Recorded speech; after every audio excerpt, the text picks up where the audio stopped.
Hey everyone, and welcome back to the Firefighters Podcast, where we seek to develop, inspire, and motivate the world of the emergency services operator through a series of wide-ranging conversations. Now, before we go any further, just hit that rate, follow, or subscribe button on whatever platform you're listening to. It's a key performance indicator for us and helps us reach even more people. Now, here's what we've got for you today.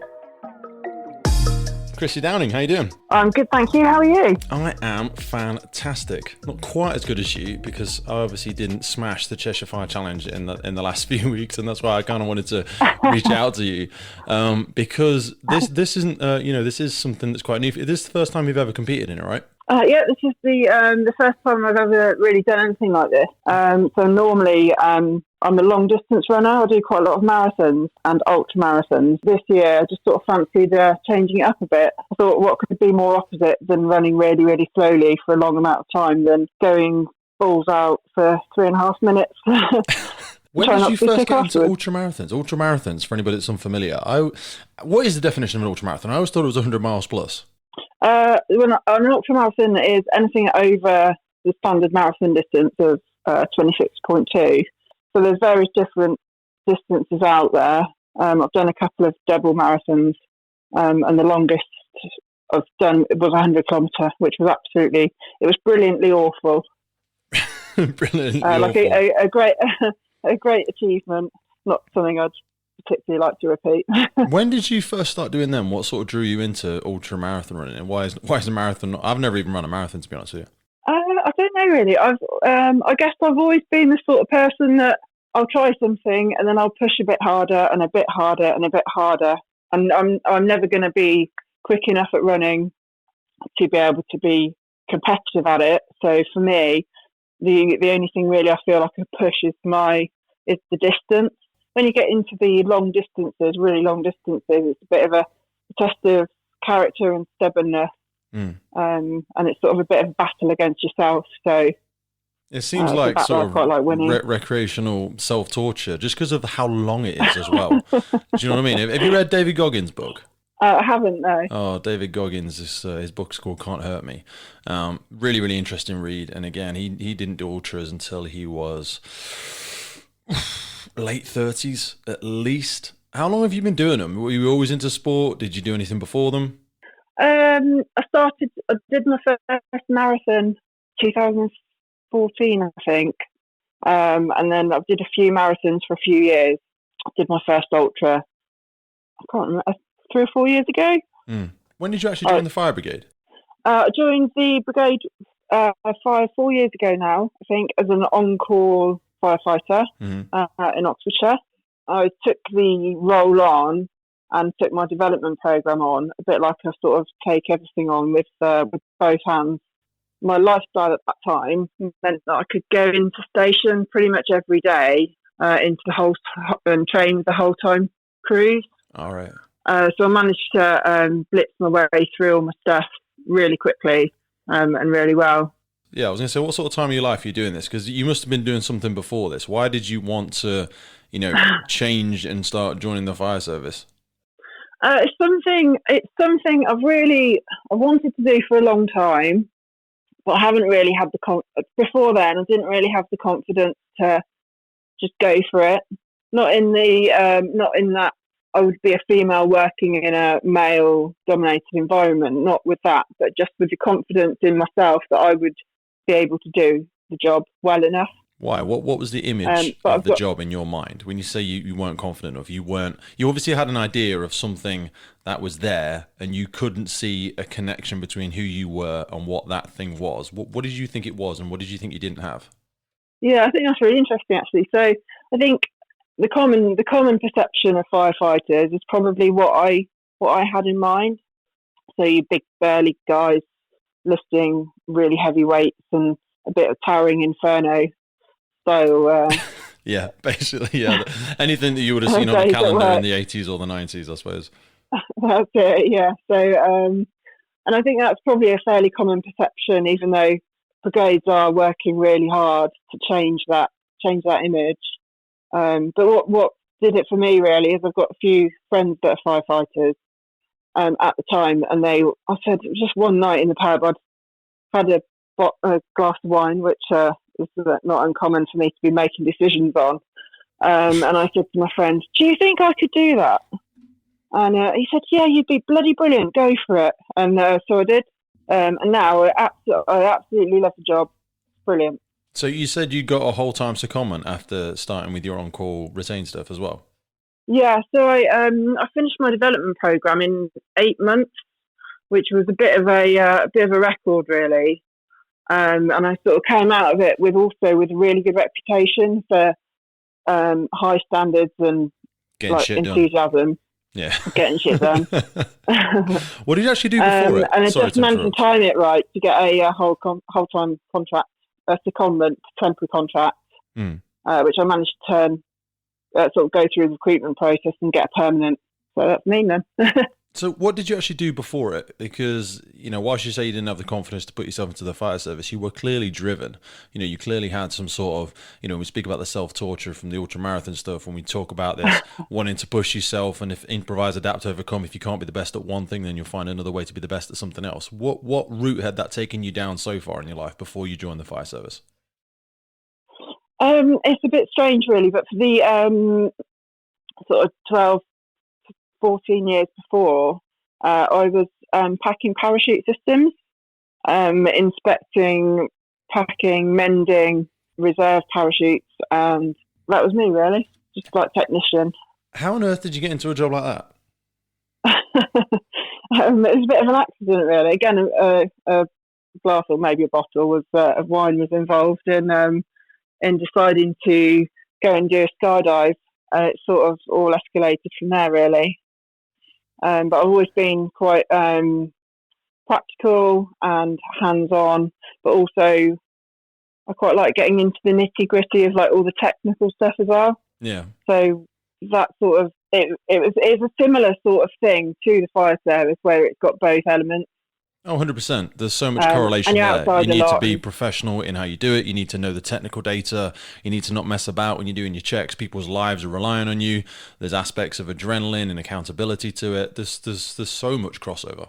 Yeah, definitely. The only other thing, the only downside being that being self-employed in a weather-dependent industry isn't great. No. Financially, which made me sort of push me to join, to want to get a proper job, but I didn't want a proper grown-up job. No. So the fire service was where I turned to. I constantly wonder what I'm going to be when I grow up, but I don't know. I'm still got my fingers crossed it's going to be something super exciting.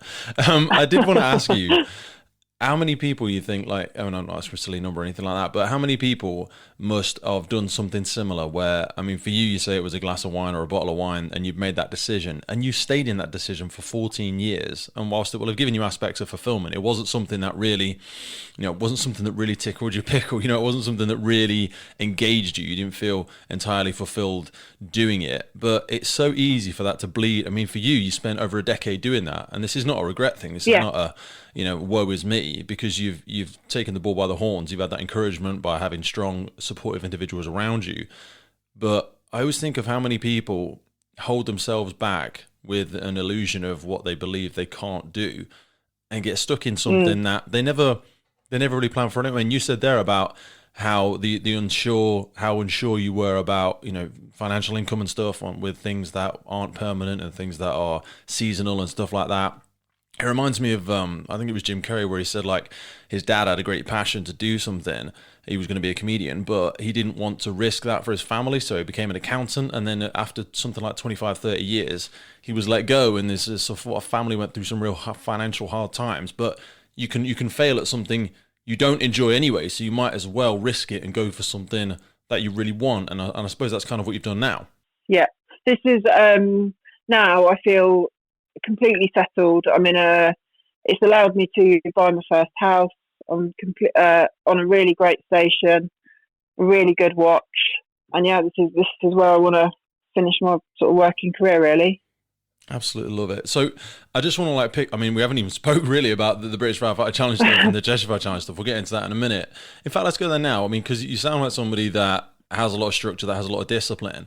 I know when did we first speak? It was a long time ago. Was it a year and a half ago, a year ago? I think it was probably about a year ago, yeah. Yeah, and I know you went on to do sort of some of the programming and some of the training that James and I have tried to put together from our adventures and our work with the fire challenges in the British and the Cheshire and now the Welsh Firefighter Challenge. How did you need to adapt some of your training, and what were some of the things you found most beneficial? You know, if you had to give somebody some advice for anybody that's unfamiliar, what is it you just achieved? So I have, I just took part in my first firefighter challenge, which was the Cheshire Virtual Firefighter Challenge, and won the female section, which was really good. Really, really pleased with that. Did you have any kind of indication? About 21st out of 90. Did you have any sort of indication overall that you were going to do that well going into it? Because you've beat everybody else by quite a significant time in comparison to when you look at the men's races. We aren't as there's not such bigger gaps between us and each other, whereas yours, you were quite significantly faster. Yeah, you know, I had no idea. I had absolutely no idea what to expect, really. I mean, I can so I like, as you say, I like to be prepared and structured and all of that. So I had been on and looked at last year's times and things like that. But really, you just don't know with a competition like that. You just don't know who else is out there who's been training hard and working hard and is going to come in at the last minute and put a really fast time in. So I was never. I think I was in the lead for the whole time. But I kept checking it relentlessly to see if there was anyone else that had beaten my time. Yeah. So I have a lot of contact with James and the guys that run the competition and stuff like that. I travel. Did he tell you I was texting every day? Well, he had so many. Honestly, they get absolutely inundated. The whole page and the whole thing just goes crazy for that 2 or 3 week period. And then I know that they're trying to plan on doing something else later on in the year. But I travelled a couple of hours to come down and support them with it. So I was absolutely trashed by the time I got there because we were going to hand over the pink firefighter helmets. And it was one of those, you know, whilst you're here, why don't you do a run? Because I was there with James. So we did the run. And I wasn't thinking it was a great time. It's not, it's not as good as stuff I've ran at the British Firefighter Challenge. But my story is a little bit like yours, except for the fact that I didn't get the gold in the end. In that it just sort of held and held and held for so long, and then some. I got the fastest time in my age group, but some young lad just came in and absolutely blistered it. I can't remember the gentleman's name, but he was very impressive. He is a fast lad. There's different dynamics to it, though. I mean, what were some of the focused areas? I know we haven't got time to go into all of them, but for people that are seeing what you've done and thinking, there's like a million marginal gains everywhere, because if you see two runs hand in hand, it's not obvious where the big wins have happened. So what sort of training has your training looked like, and how have you managed to sort of, get those marginal gains, I suppose? It's been quite a long slog of focusing on various different things. So right at the start, we were doing like really as heavy as I could lift, but for low reps, to just increase that strength and a bit of confidence in what I could lift. Obviously, working on the movements that are going to be present for like all three challenges. Yeah. And then just lately, we've been doing a lot more like lower weights but higher reps. So it's a bit more cardio, a bit more endurance. So it's a bit more replicating the challenges. In the last few weeks, it's mainly just been now getting my hands on the kit, running around, getting sweaty in the yard at work. The marginal gains, I'd say, probably a big one for me was being able to run, so practicing the hose drag, running that out rather than having to walk with it. Yeah. Just practicing running hose, like making hose up, because we don't really do it that often, I don't think, in the job, really. No. And when we do, we don't really do it in a rush. I always do a bit of a different game. Whenever we're making up hose now, I always make sure I've just got my gloves on, I take my tunic off, and I try and walk to the end and try and just set myself in that position and just go hell for leather for it. If I mess it up, then I just have to re-roll it. But most of the time when we're making up hose on the jobs, we're going to have to roll it out when we get back to station anyway and sort of hose it down, because it's usually covered in all sorts of rubbish. So I always try, whenever I'm making up hose now, I always try and do it at sort of drill pace, because you're right, it's a ball ache to get it out and just do it for the purposes of this kind of training. And that's a real, colossal, I suppose, marginal gain when you see the different techniques of people rolling the hose, whether they choose to go with the lugs, whether they go 2 folds in the hand and then just taps on the side. I've seen some people try and do the lugs approach. I didn't see anybody do it in the Cheshire Fire Challenge. I think there'll be a few people doing it in the BFC, though. I remember them practicing it last year, and it's really, really slick. You have to be very reliant on just having very, very loose and very free moving lugs on the end of the on the end of the female coupling, though. And I think it might trip a few people up, but if you can pull it off, it's going to be fast. Yeah, I've given it a bit of a go a couple of times, and it sort of worked, but I wasn't confident enough to try it for the Cheshire, but we'll see. I'm not confident with it. I don't think it's a good one. I think there's just so much room for error on that. I wanted to ask you, looking back at your recruitment and stuff like that, you said you managed to nail it in 8 months. As we close, is there any sort of tips for people that maybe are considering joining the service, maybe in a position such as yourself, they feel like they don't have the confidence? Is there any sort of advice you would give them or anything you would do differently to try and get you into the position you're in now? Oh, but I always say to anyone that just joins our crew, I always say, like, ask questions, be there as much as you can, be enthusiastic, because people don't mind helping you if you are there and you're trying. But if you're less enthusiastic and don't sort of put yourself forward, then it's more difficult to get that help from people that are sort of already in the job. Yeah. In terms of sort of going from the start, I'd say that you don't have to be, this sounds a bit like the party line, but I don't think you don't have to be a strapping 5'11" person, like bodybuilder, to join the job. Everyone brings their own strengths to the table. So gone are the days where you need to sling an 80 kilo person over your shoulder and climb up a ladder. Yeah. Like that. The job has changed quite a lot. Don't let your physical limitations stand in the way of letting you do something that you really want to do. Because the chances are, if you really want to do it, you'll be awesome at it. 100%. I always say, I'd rather have a mindset over a skill set, because like you said there, if you really want to do it and if you're eager to learn, you're going to pick it up so much faster.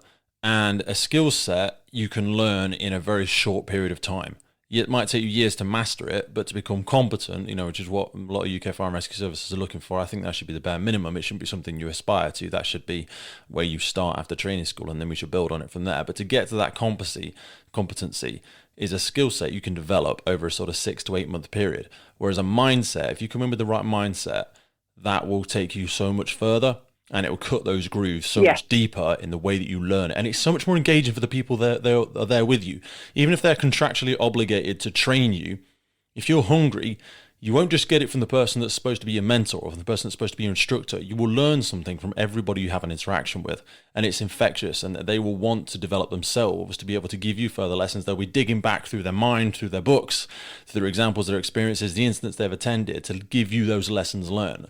So if you come in with the right mindset like you have, you can close the gap so quick. Like you said, you've almost made a sort of a record in your service for closing that gap in 8 months. But because you've had that mindset, you've taken it upon yourself to go in there and spend time with the whole time crews, not being paid over and above and, overtime and all that sort of jazz to go and do it. You've taken those actions. I always say shy kids don't get sweets, and it's not about being lucky. You put yourself in those positions where you get lucky interactions, you get lucky conversations, you get lucky experiences, but you've got to put yourself in those situations to do it. Yes, absolutely. And for some people, that's quite a big step and quite a brave step, but it's one that is 1,000% worth taking. Love it. Chrissy, thank you so much for your time. I remember I said the other day, I was like, we're just going to have a quick 10 minutes together. So we're just chatting for like 25 minutes there already. I honestly would love. Are you coming to British Firefighter Challenge this year? I am. I'm doing the Welsh as well. You're doing the Welsh as well? In 2 weeks. 2 weeks time, yeah. I am at the Welsh. I'm hosting the Welsh and I'm hosting the British. Brilliant. So when I see you there, we'll have a high five in person, and I'll be able to see you and congratulate you properly. And it'd be exciting. I know you're going to bring it to the Welsh one as well. It's a new competition, so there'll be some fierce competition. There'll be people that have never travelled over to the BFC, so got to try and put it out there. I mean, I'm a big, heavy guy, so you're going to be significantly faster than me, but at least one of us will be putting some scores on the boards, I think. All right, Chrissy. No worries. Thank you.